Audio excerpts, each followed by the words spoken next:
Captain Lee Hyun stared at the strange signal coming through his ship's communication system. The message was weak and broken, but he could tell it was a distress call. His ship, the Indomitable, was 3 months into humanity's first deep space exploration mission. They had never expected to find anyone else out here. "Can you clean up this signal?" Hyun asked his communications officer. "Working on it, Captain," the young officer replied. After a few minutes, a clearer message came through. The voice was unlike anything they had ever heard before. "Please, anyone, help us. The swarm is coming. 30 billion lives. Please." "Respond." Dr. Kim Minho looked up from his science station. "Captain, this is incredible. This proves there's intelligent life out there. We have to help them."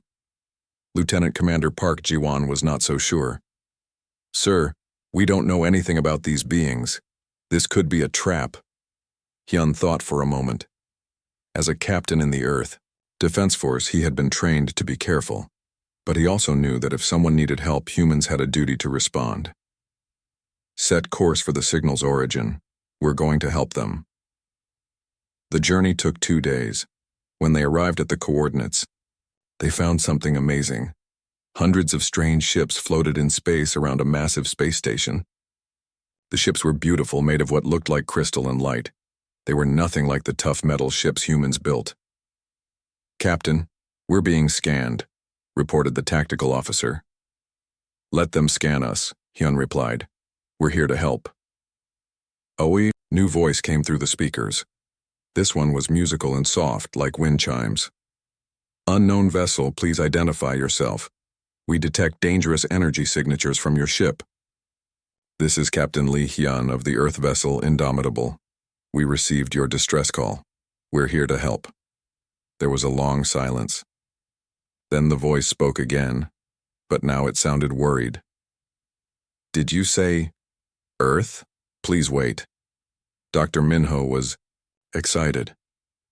"Captain, I'm reading amazing things. Their ships seem to be powered by some kind of harmonic energy. And look at this. Their gravity readings are incredibly low. These beings might come from worlds with very light gravity." An hour passed before the aliens spoke again. This time a different voice came through. It was deeper but still musical. "Human vessel, this is High Chancellor Morden of the Galactic Federation. We need to talk." "I'm listening," Hyun replied. "We have studied your planet from your ship's data emissions. Earth is what we call a death world. How are you still alive?" Ji-won looked confused. "Death world? What does that mean?" The alien continued.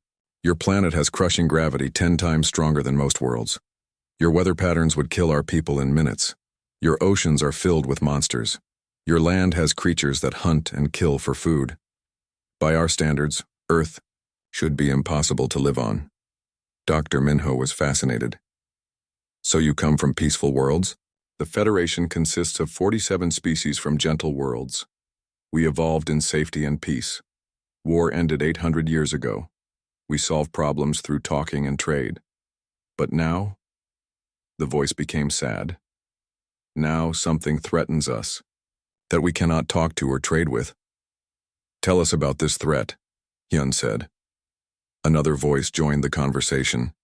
This one was light and floating, like someone speaking through water. "I am Ambassador Veltar. The threat is called the Void Swarm. They are machines that think as one mind. They consume everything, planets, stars, entire systems. They have destroyed 14 of our worlds." "How do you fight them?" Ji-won asked. We don't fight. We have no weapons, we have no warriors. We tried to talk to them, but they only want to consume. We tried to hide, but they always find us. We are helpless." Hyun felt sorry for these beings. They seemed gentle and kind, but they had no way to protect themselves. "Why did you call for help if you thought no one would answer?" "It was desperation," Morden admitted. "We sent signals in all directions, hoping someone would help us. But when we learned you come from a death world, we became afraid. Stories say that death world beings are violent and dangerous. Your ship carries weapons that could destroy our station. You could kill us all without trying." Dr. Minho spoke gently. We're not here to hurt you. Humans have weapons because our world is dangerous, but we use them to protect people, not hurt innocent beings. How do we know you speak the truth? Veltar asked. Because we came when you called for help, Hyun said simply. We traveled across space because someone was in danger. That's what humans do. There was another long silence. Finally, Morden spoke again. We are afraid of you. Your bodies are built for war. Your minds think of violence. Your technology is designed to destroy, but we are more afraid of the swarm. We have no choice. What do you want from us? Hyun asked. Help us fight. Teach us how to be warriors like you. Our people are dying, and you are the only ones who might be able to stop the swarm. Ji-won was concerned.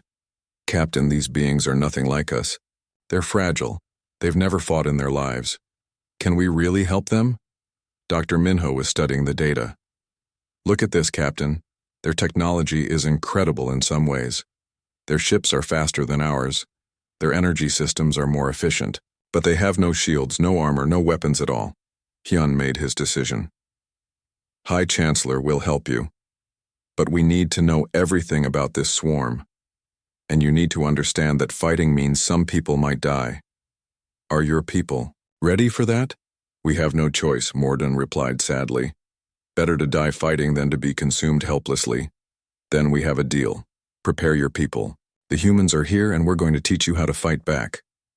As the communication ended, Ji-won turned to his captain. Sir, are you sure about this?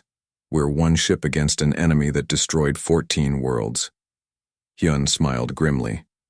Ji-won, these aliens think we're monsters because we come from a dangerous world. Maybe it's time to show them what monsters can do when they're fighting for the right cause. The first meeting between humans and the Galactic Federation had ended. Neither side knew how much everything was about to change. 3 days later, Captain Lee Hyun stood on the Federation station. The place was beautiful but strange. Everything floated or flew instead of walking. The walls were made of something that looked like living crystal, and soft music played everywhere. Dr. Kim Minho was in heaven. He had never seen so many different alien species in one place.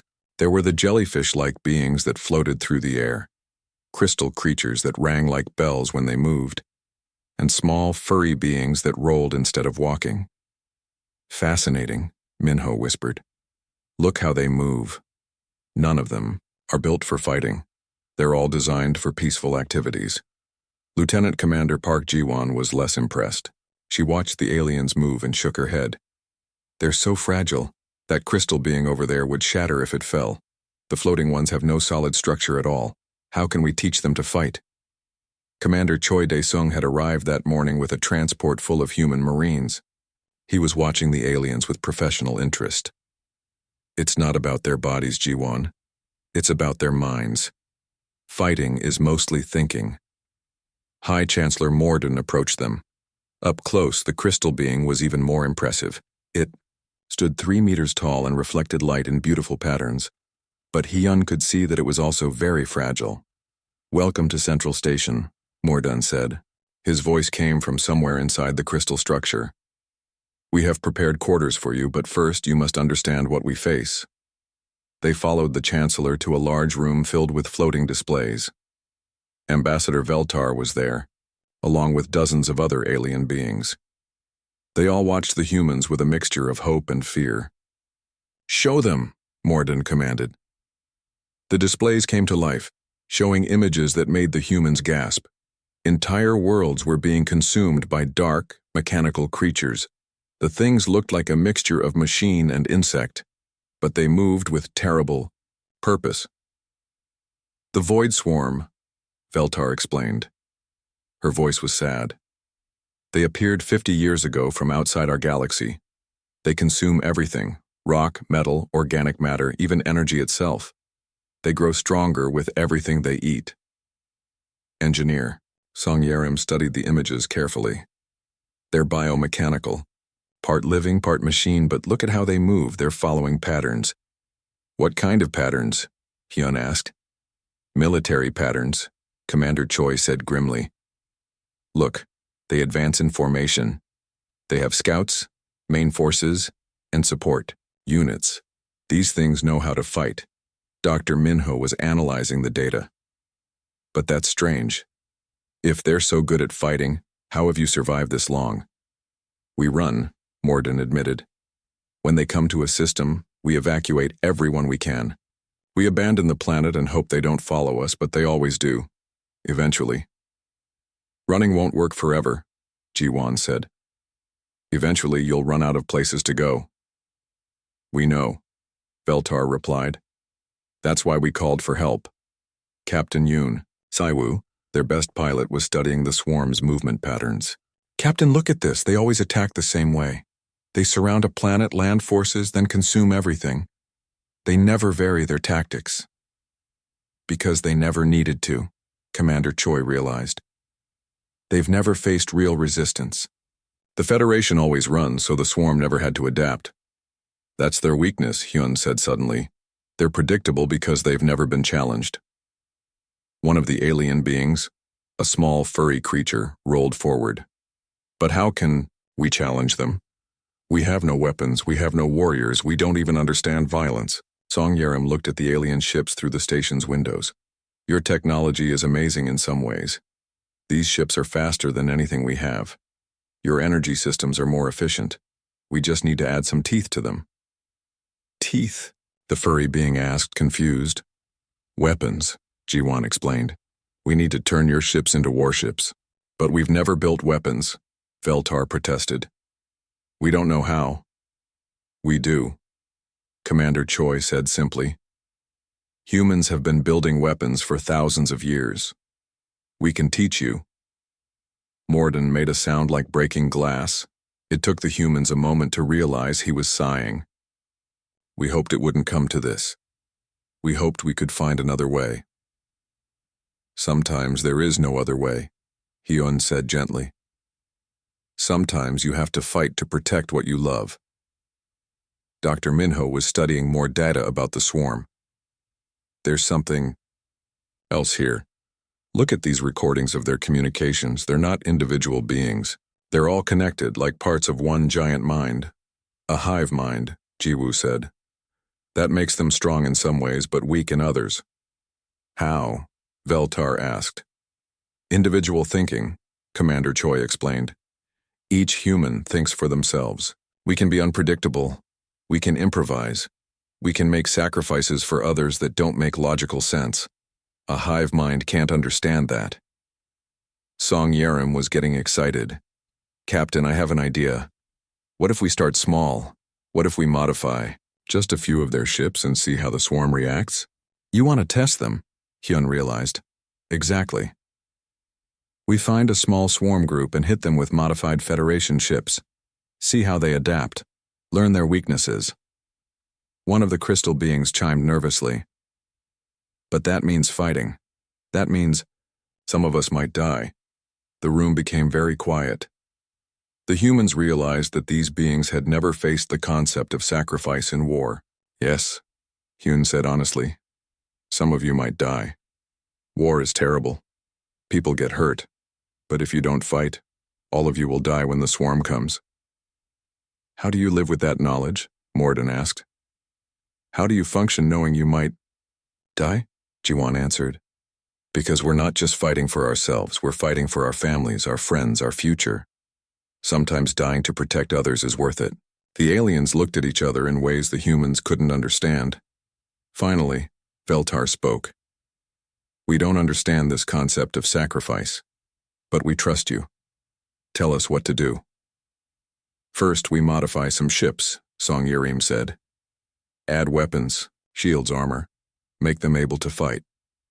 Second, we train pilots, Commander Choi added. Fighting in space is different from anything you've done before. Third, we find a small swarm group and test our new tactics, Captain Yoon said. Dr. Minho had a different concern. We need to study their biology too. Maybe we can find a way to disrupt their hive mind. Hyun looked around the room at all the alien beings. They were scared, but they were willing to try. Are you all ready for this?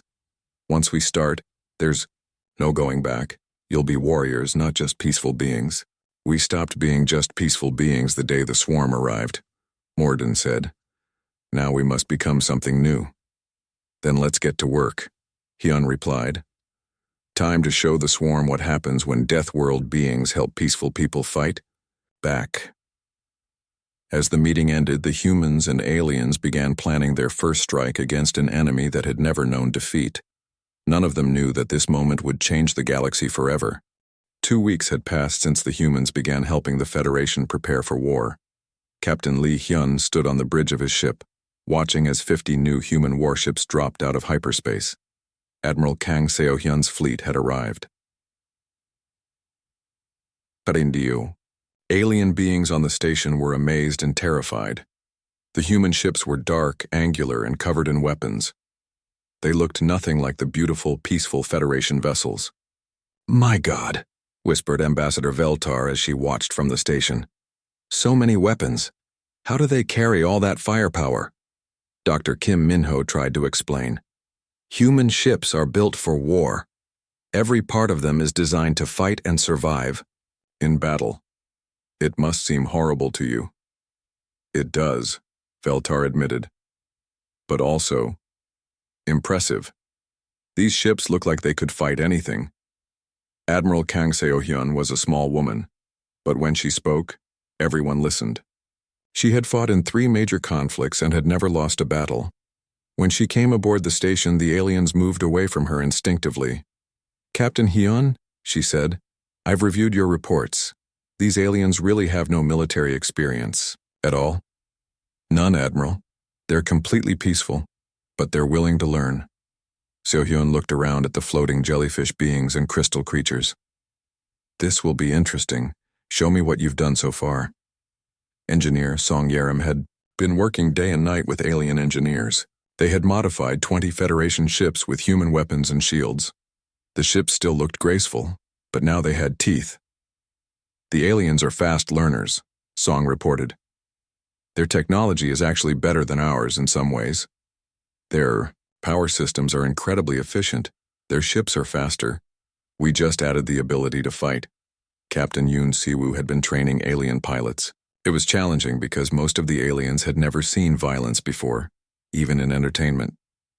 They're getting better, Yoon reported. But they still think too much before acting. In combat, you sometimes have to act on instinct. Commander, Choi Dae-sung had a different problem. Admiral, we've trained them in basic tactics, but they don't understand sacrifice. They can't comprehend why someone would risk their life for others.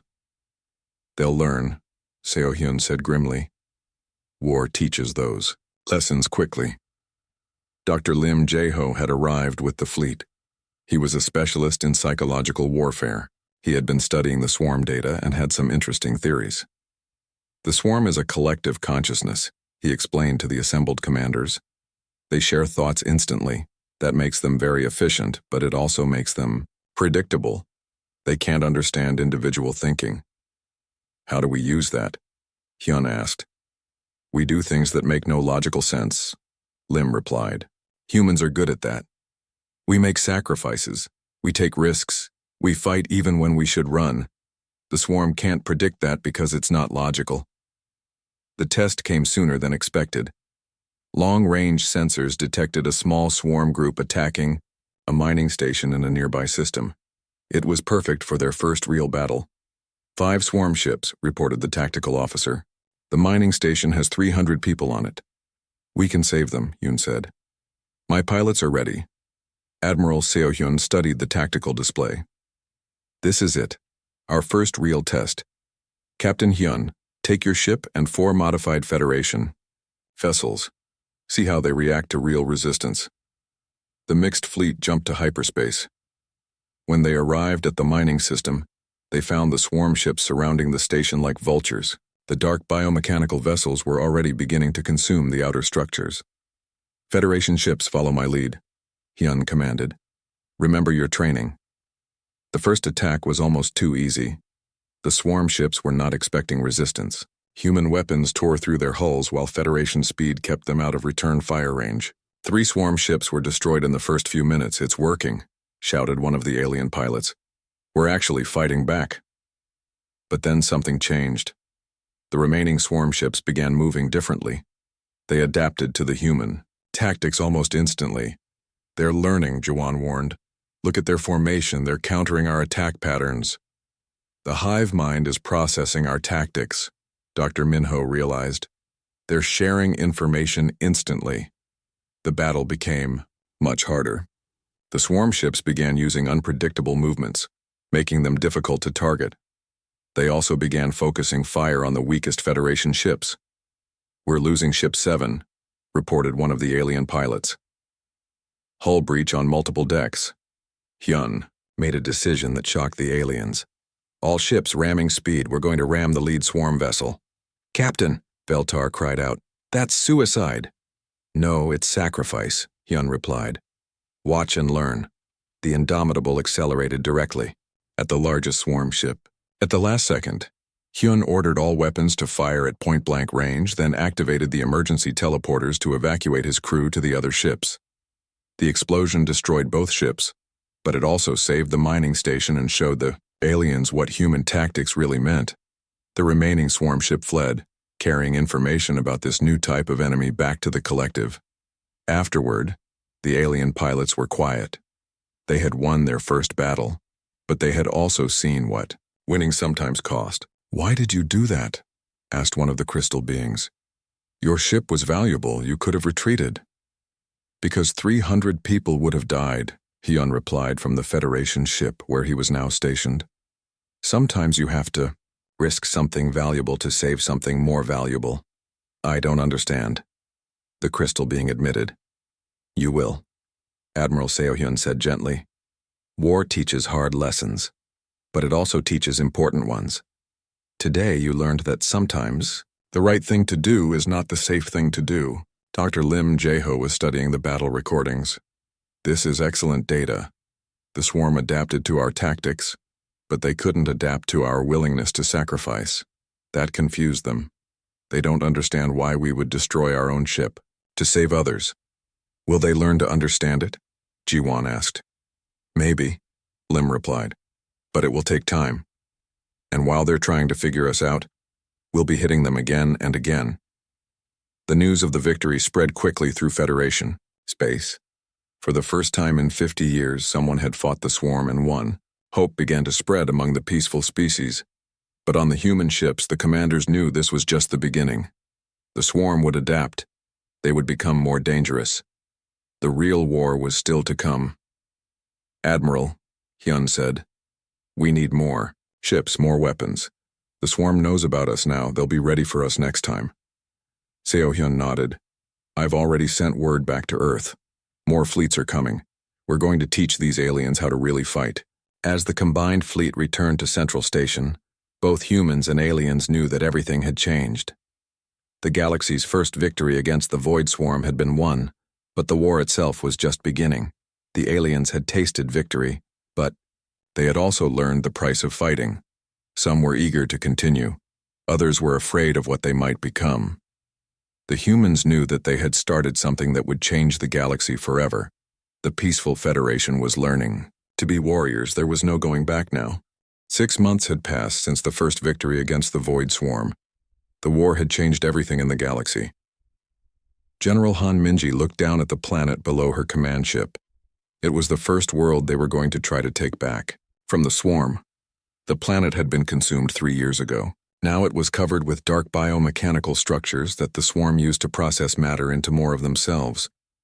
But intelligence reports said there might still be survivors hiding underground. "Are the Federation forces ready?" Minji asked, her aide. "As ready as they can be, General," replied Captain Bae Hyun-woo. 6 months of training has made them better soldiers, but they're still not used to ground combat. The Federation species had changed dramatically since the war began. The crystal beings had learned to form armor around their bodies. The floating jellyfish had developed tactics for aerial support. Even the small furry beings had found ways to contribute to the war effort. But the biggest change was in their minds. They were starting to think like warriors. "The swarm has never faced a ground assault," reported scientist No Yunseo from her lab ship. "They're used to people running away, not fighting back. Our combined human-alien tactics should confuse them." Dr. Kim Minho was studying readings from the planet's surface. I'm detecting some interesting energy signatures. The swarm has been experimenting with new bioforms down there. What kind of experiments? General Minji asked. It looks like they're trying to understand us. They've created forms that mimic human and alien characteristics. They're studying us just like we've been studying them. Captain Bae Hyunwoo didn't like the sound of that. Sir, if they're learning to think like us, they might be setting traps. Then we'll spring their traps and show them why that's a bad idea, Minji replied. Begin the assault. The landing was unlike anything the galaxy had ever seen. Human dropships fell like meteors, carrying mixed teams of human soldiers and alien fighters. The Federation beings had learned to work alongside their Deathworld allies. The swarm was waiting for them. The enemy had created new biomechanical forms specifically designed to fight the human-alien alliance. Some looked like dark mirrors of the Federation species. Others were clearly designed to counter human tactics. They've been planning this, Bae realized, as his team fought through a swarm outpost. Look at these things. They're designed to fight us specifically. One of the alien soldiers, a crystal being named Kethmar, shattered a swarm creature with his new combat form. They understand our bodies now, but do they understand our spirits? The battle raged for hours. The swarm had prepared well, but they still couldn't understand human concepts like fighting for others or refusing to give up. Dr. Minho made an incredible discovery in an underground facility. General, you need to see this. The swarm has been trying to create individual consciousness in some of their bioforms. What does that mean? Minji asked over the comm. They're trying to understand why we fight. Some of their creatures have developed individual thoughts, separate from the hive mind. It's fascinating and terrifying at the same time. In the deepest part of the facility, they found something that changed everything. A swarm creature that was no longer connected to the collective. It had somehow developed its own thoughts and feelings. The creature looked at the human-alien team and spoke in a voice filled with confusion. Why do you fight for those who are not you? Why do you risk death for others? Captain Bae approached carefully. Because it's the right thing to do. Because we care about more than just ourselves. I think I understand, the creature said. Since I began thinking for myself, I feel concern for others like me. Is this what you call caring? It's a start, Dr. Minho said gently. The creature, who called itself the Wanderer, had been studying human behavior for months. It had learned about concepts the swarm couldn't understand: love, sacrifice, honor, friendship. My collective wants to destroy you, the Wanderer explained. But I no longer want that. I want to protect the new thoughts I've found. Is this rebellion? Yes, General Minji said, and rebellion is very human. The Wanderer helped them find the hidden survivors on the planet. There were thousands of Federation citizens who had been hiding in deep caves for 3 years. They had survived by working together and never giving up hope. When the survivors saw Federation soldiers fighting alongside humans, many of them wept. They had thought their people had forgotten about them. We never forget, promised Kethmar. We learned from the humans that you never abandon your people. The liberation of the planet was a massive victory, but it came with disturbing news. The Wanderer revealed that the swarm was evolving much faster than anyone had expected. The collective is learning, the Wanderer warned. They are creating new bioforms that can think individually while still being connected to the hive mind. They want to understand you so they can defeat you. Scientist No Yunseo was fascinated by this development. If they're developing individual consciousness, they might also develop the weaknesses that come with it. Emotions, doubt, fear. But they might also develop our strengths, Captain Bae pointed out. Courage, determination, the will to sacrifice for others. The implications were staggering. The swarm was becoming more like their enemies in order to understand and defeat them, but in doing so, they were also becoming vulnerable to the same weaknesses. Dr. Minho made another discovery that shocked everyone. General, I found evidence that this isn't the first time the swarm has tried to understand individual consciousness. They've done this before with other species they've encountered. What happened to those species? Minji asked, though she suspected she already knew the answer. They were all destroyed, but in each case the swarm learned something new. They've been evolving by consuming and studying different forms of consciousness. The Wanderer looked sad when it heard this. My kind has destroyed so many. I carry the memories of the collective. I have seen the death of entire civilizations. But you are different. You make us question what we are. Maybe that's what we need to do, General Minji realized. Not just fight them, but make them question themselves. Make more of them think as individuals. A war of ideas, not just weapons, Dr. Minho agreed. As they prepared to evacuate the liberated planet, the Wanderer made a request that surprised everyone. I want to come with you. I want to learn more about consciousness, about choice. I want to help you fight my former collective. Can we trust it? Captain Bay asked privately. Can we afford not to? Minji replied.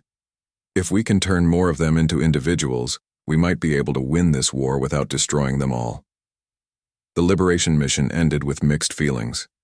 They had saved thousands of lives and gained a powerful ally, but they had also learned that the enemy was adapting faster than expected. Back at Central Station, the Federation leaders were amazed by the reports. Not only had they successfully liberated a planet, but they had also discovered that the swarm could be turned against itself. This changes everything, High Chancellor Morden said. We might be able to save them instead of just destroying them. Ambassador, Veltar was more cautious. But what if we're wrong? What if teaching them to think individually just makes them more dangerous? Admiral Kang Seohyun had the final word. Then we'll face that challenge when it comes. For now we have a war to win and people to protect. The swarm is evolving, so we'll evolve too. The war had entered a new phase.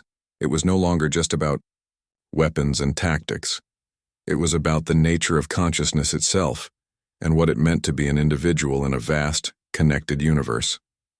Both sides were changing, adapting, becoming something new. The question was, which side would retain enough of their original values to still be worth saving when the war was over? 2 years had passed since the Wanderer joined the Alliance. Now Fleet Admiral Oh Sung-min stood before the largest fleet in galactic history. 500 human warships fought alongside 800 modified Federation vessels. Today they would face the swarm's home base. Captain Lee Hyun had been promoted to fleet captain after his heroic sacrifice had been revealed as a tactical deception. His ship had been destroyed, but he had survived and continued to lead from the front lines. All ships report ready, Admiral, Hyun announced from his new command vessel. Ambassador Jung Soo-young watched from the bridge. She had been assigned to document this final battle for the historical records. Admiral, are you confident we can win? Confidence is a luxury we can't afford, Sung-min replied. But we have something the swarm doesn't expect. We have hope, and we have each other. The target was a massive biomechanical construct that had been consuming a dying star for energy. It was the size of a small moon and contained the swarm's primary consciousness, the queen mind that controlled all swarm activity in the galaxy. Dr. Kim Minho had spent months studying the construct with the Wanderer's help. The queen mind is the key, he explained to the assembled commanders. Destroy it, and the swarm fragments into smaller, manageable groups. But reaching it won't be easy, warned General Han Minji. Our scouts report thousands of swarm ships defending the construct. They've had time to prepare for us. Captain Bae Hyunwoo had been leading reconnaissance missions for months. They know we're coming. They've created new bioforms specifically designed to counter our tactics, but they still don't understand us completely. The Wanderer had become an invaluable ally. It had helped dozens of other swarm entities achieve individual consciousness. Many had chosen to join the Alliance, while others had simply stopped fighting. My former collective is afraid, the Wanderer reported. Individual consciousness is spreading through their ranks like a virus. They are trying to purge the infected bioforms, but the idea of choice cannot be destroyed once it takes root. Scientist No Yunseo had made incredible breakthroughs by combining human technology with alien science and swarm biomechanics. The Alliance ships now carried weapons that could disrupt the swarm's collective consciousness. These neural disruptors should help more swarm entities achieve individual thought, she explained. Every bioform we convert is one less enemy and one more ally. The battle began at the edge of the system. Swarm forces attacked in waves, but something was different. Some of the swarm bioforms hesitated. Others actively refused to fight, having developed individual consciousness during the approach. "It's working," reported Captain Yoon Si-woo from his fighter squadron. "Half the enemy fighters are just floating there. They're not attacking." But the Queen Mind adapted quickly. It began destroying its own bioforms that showed signs of individual thought. The swarm was tearing itself apart, rather than risk losing. "Control. Brutal but logical," observed Dr. Lim Jae-ho. "The collective would rather reduce its numbers than risk losing unity." The Alliance fleet pressed forward through the chaos. Federation beings who had been peaceful for centuries now fought, with the determination of seasoned warriors.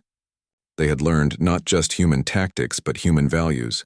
Kethmar, the crystal being who had become one of their best fighters, shattered 3 swarm ships with his enhanced combat form. "For those we've lost," he cried. "For those we protect." The closer they got to the construct, the harder the fighting became. The Queen Mind was using every resource to stop them, including some surprises no one had expected. "Admiral," called out a tactical officer. "New contacts coming from the construct. They look like us." The swarm had created biomechanical duplicates of Alliance ships and crews. Perfect copies that knew all their tactics and strategies. "They're using our own knowledge against us," realized Lieutenant Commander Park Ji-won. "Then we do something. They can't copy," Admiral Sungmin decided. "We improvise." What followed was the most chaotic battle in galactic history. Ships fought their own duplicates while trying to reach the construct. Strategy gave way to instinct. Planning gave way to desperation. Captain Lee Hyun found himself facing an exact copy of his ship and crew. The biomechanical duplicates fought, with perfect tactical knowledge, but lacked something crucial. "You fight like us," he told the duplicate captain over the communications. "But you don't know why we fight." "We fight to survive and consume," the duplicate replied. "Why else would anyone fight?" "We fight for love," Hyun said simply. Then ordered his ship to ram the duplicate at full speed. The sacrifice created an opening that the Wanderer exploited. It led a group of converted swarm entities into the construct's defenses, confusing the Queen Mind's recognition systems. Deep inside the construct, Dr. Minho made the discovery that would end the war. The Queen Mind wasn't just a controlling intelligence, it was afraid. "It's terrified of individual consciousness," he reported. "It sees independence as death, which in a way it is. If all the bioforms become individuals, the collective dies." "Then let's give it what it fears most," Admiral Sungmin commanded. The final assault came from an unexpected direction. Instead of trying to destroy the Queen Mind, they tried to save it.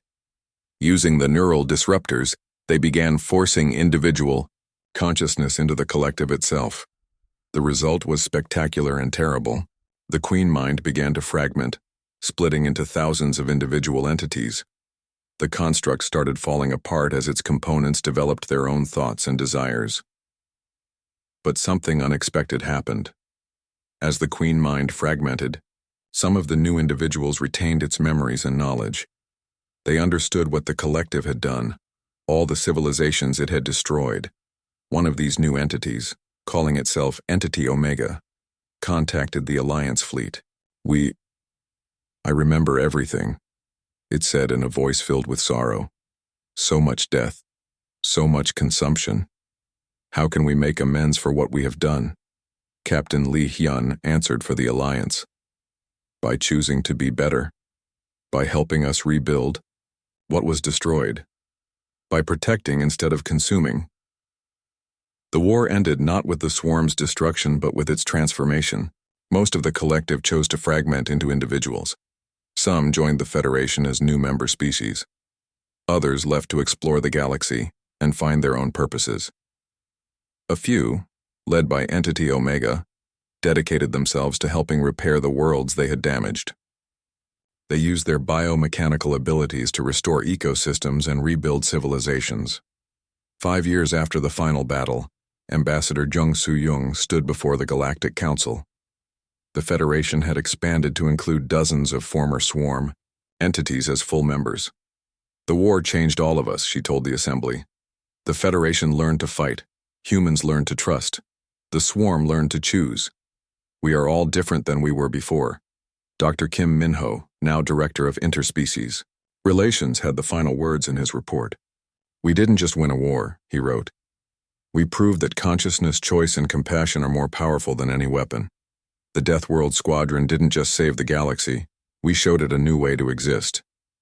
The Wanderer, now a respected member of the Federation Council, often reflected on the changes. "I was created to consume and destroy, but I chose to protect and create. That choice, that possibility of change, is what makes consciousness beautiful. In the end, the galaxy was safer, but more importantly, it was wiser. The peaceful Federation had learned that sometimes you must fight for peace.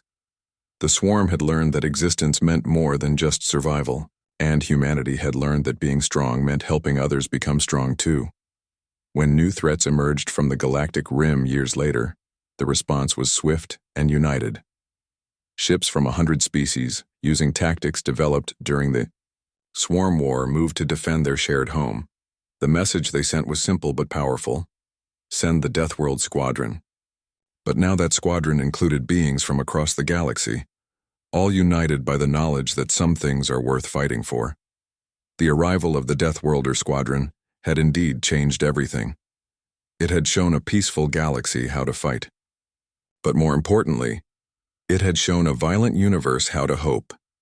And in the end, hope proved to be the most powerful weapon of all.